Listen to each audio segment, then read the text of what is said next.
Dua, tiga. Assalamualaikum warahmatullahi wabarakatuh. Sebelumnya, perkenalkan, kami dari kelompok 2. Di sini kami akan sedikit memaparkan mengenai produk perairan udang. Nah, sebelumnya perkenalkan, saya Rizma Nurhalisa dengan NPM 045. Saya Akila Rami dengan NPM 051. Saya Gina Mutia Zahra dengan NPM 046. Saya Debrina Zaka Darmawan dengan NPM 031. Saya Widyarti Putri dengan NPM 7. Saya Saida Nafisa dengan NPM 033. Baik, mungkin langsung saja. Sebelumnya, apa sih itu udang? Jadi, udang itu merupakan binatang yang hidup di perairan, nah, khususnya di sungai, di laut, ataupun di danau. Jadi, udang ini merupakan hewan air dari kelompok Crustacea. Nah, udang ini juga dikenal sebagai bahan makanan populer dan juga komoditas yang nilainya paling tinggi nih di dalam industri perikanan. Untuk ciri-ciri udang sendiri itu eh, bisa dilihat di sana bahwa udang tuh biasanya warnanya hitam gelap, terus tubuhnya juga beruas, punggungnya juga bermotif rostrum dan juga punya gigi rostrum yang jelas terlihat. Untuk giginya sendiri itu biasanya sebanyak 13 sampai 14 gigi. Nah, udang juga punya sepasang capit yang membesar dan juga agak melebar, seperti terlihat pada gambar. Nah, untuk jenis udang terpopuler ini, pertama ada udang faname, dan yang kedua ada udang windu, yang ketiga udang galah yang biasanya berukuran lebih besar. Baik, selanjutnya ada daerah penghasil udang di Indonesia. Yang pertama itu ada di Lampung. Biasanya di Lampung nih budidaya udang faname. Selanjutnya ada Jawa Timur, khususnya di Banyuwangi dan juga Sidoarjo. Itu biasanya digunakan sebagai tambak udang. Lalu ada juga di Sulawesi Selatan. Biasanya budidaya udang windu dan juga faname. Dan yang terakhir ada di Sumatera Utara dan juga Aceh. Biasanya sebagai pusat produksi udang untuk ekspor. Baik, Nah, selanjutnya ada kandungan gizi udang. Jadi, dalam setiap 100 gram udang itu terkandung 144 kalori dan beragam nutrisi yang diantaranya ada protein sebesar 27,59 gram, kemudian lemak sebesar 2,35 gram, kemudian karbohidrat sebesar 1,24 gram, dan sodium sebesar 630 miligram, kalium sebesar 176 miligram, dan kalsium sebesar 136 miligram. Selain itu, udang juga mengandung senyawa aktif seperti asam lemak yang memiliki nilai ekonomis tinggi.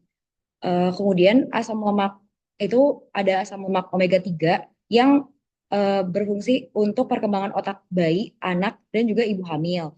Kemudian ada vitamin dan mineral, diantaranya ada vitamin B12 untuk fungsi saraf dan produksi sel darah merah. Kemudian ada selenium untuk antioksidan, ada zinc untuk penyembuhan luka dan menjaga kesehatan kulit, dan ada karotenoid atau astaxanthin untuk menurunkan stres oksidatif, pelindung terhadap peradangan, dan menghambat penuaan. Lalu ada manfaat udang bagi kesehatan. Yang pertama, mendukung sistem imun. Jadi, udang ini dapat membantu meningkatkan daya tahan tubuh sehingga tubuh lebih tahan terhadap penyakit karena mengandung zat besi, zinc, dan juga selenium. Lalu yang kedua, untuk menjaga kesehatan jantung. Nah, konsumsi udang secara teratur ini dapat meningkatkan kesehatan jantung dan juga meningkatkan fungsi kardiovaskular karena mengandung asam lemak omega 3 dan juga kolesterol baik. Selanjutnya, untuk meningkatkan fungsi otak. Nah, udang berperan dalam mendukung kinerja otak dan meningkatkan konsentrasi serta daya ingat karena udang ini mengandung asam lemak omega 3 dan juga vitamin B12. Lalu, membantu progres regenerasi tubuh. Nah, udang ini berkontribusi dalam mempercepat pemulihan luka ataupun pemulihan karena suatu penyakit karena mengandung protein yang berkualitas tinggi. Dan yang terakhir, baik untuk kesehatan tulang dan sendi karena mengandung kalsium, fosfor, dan magnesium yang dapat mendukung kesehatan tulang dan sendi. Lalu berikutnya manfaat udang bagi ekonomi. Nah, yang pertama ini untuk mendukung perekonomian masyarakat pesisir karena udang ini menjadi salah satu mata pencaharian utama dari petani, dari nelayan. Lalu yang kedua ada bahan baku kuliner dan produk olahan. Udang ini merupakan makanan yang populer, bisa jadi dari makanan olahan dan juga bisa menjadi makanan segar. Lalu berikutnya ada potensi ekspor dan peningkatan devisa, serta yang terakhir peluang usaha di sektor budidaya. Nah, selanjutnya di sini ada proses budidaya udang. Nah, pertama kita tuh harus mempersiapkan kolam. Dalam mempersiapkan kolam ini, kita membutuhkan pemilihan lokasi yang sesuai, di mana kita tuh perlu lokasi yang memiliki akses terhadap air yang bersih dan sesuai dengan kebutuhan untuk budidaya udang ini sendiri. Kemudian ada konstruksi kolam. Untuk konstruksi kolam itu bisa berbentuk persegi maupun lingkaran dengan kedalaman minimal itu 1 sampai 1,5 meter. Selanjutnya untuk pengisian air, tentu untuk air ini kita perlu air yang bersih, yang memiliki pH dan sanititas yang sesuai. Selanjutnya untuk pengelolaan kualitas air, itu ada pengukuran parameter dan pengendalian zat berbahaya. Nah, di sini kita tuh tidak ingin air tersebut tuh mengandung amonia dan nitrit yang nantinya itu akan merusak lingkungan dari si kolam tersebut. Kemudian untuk pemilihan benih, kita harus memilih sumber benih dan ukuran benih yang sesuai dengan yang diinginkan. Selanjutnya, untuk penebaran benih, kita perlu waktu yang tepat dan jumlah dari benih yang kita sebar sesuai dengan luas dari si kolam tersebut agar tidak terjadi penumpukan yang berlebih. Selanjutnya, untuk pakan dan nutrisi, kita memerlukan pakan yang berkualitas dan frekuensi pemberian yang sesuai. Untuk frekuensi pemberian pakan ini, itu diberikan 2 sampai 3 kali sehari. Untuk pemeliharaan, terdapat pengawasan dan pengendalian hama. Selanjutnya, untuk panen, terdapat waktu panen dan metode panen yang sesuai. Untuk waktu panen sendiri, itu biasanya setelah 3 sampai 4 bulan. Untuk panen sendiri, itu bisa menggunakan jaring.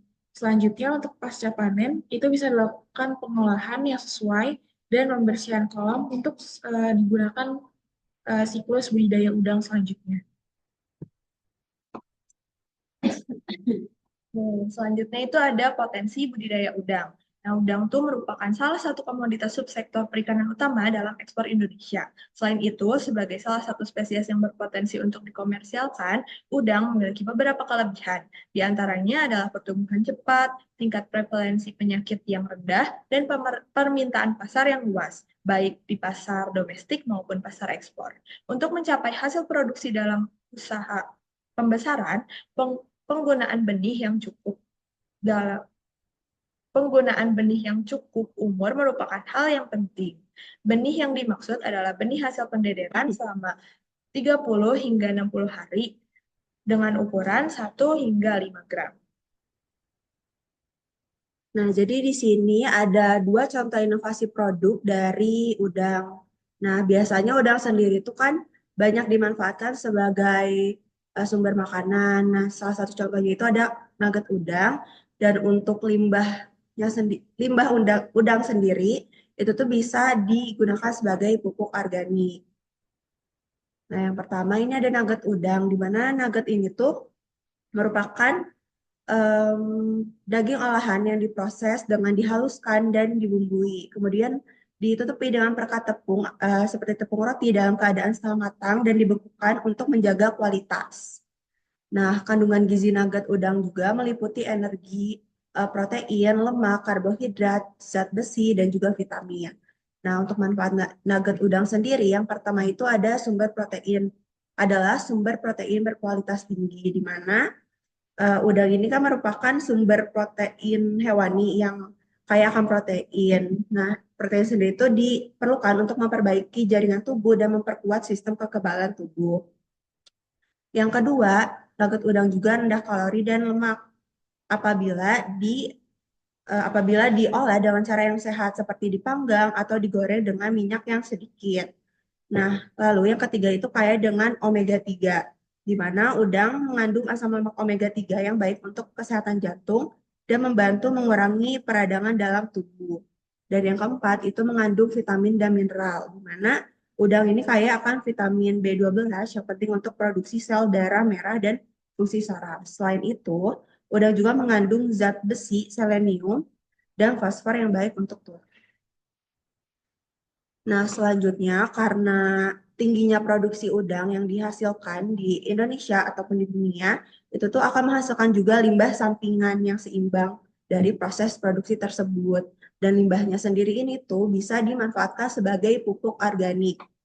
Nah, pupuk organik ini itu berasal dari limbah kulit udangnya, di mana secara umum komponen nutrisi pada kulit udang sendiri itu mengandung protein sebanyak 25-40%, kalsium karbonat sebanyak 45-50%, dan kitin berkisar 15-20%. Namun, kandungan komponen-komponen nutrisi ini tuh tergantung dari jenis udang dan juga habitatnya. Nah, limbah kulit udang ini mengandung senyawa yang bernama kitin yang dapat diubah menjadi kitosan dan menjadi sumber karbon organik serta memiliki kemampuan mengatur pelepasan unsur hara ke tanaman. Oleh karena itu, mengapa tadi limbah kulit udang dapat dimanfaatkan sebagai pupuk organik. Gitu.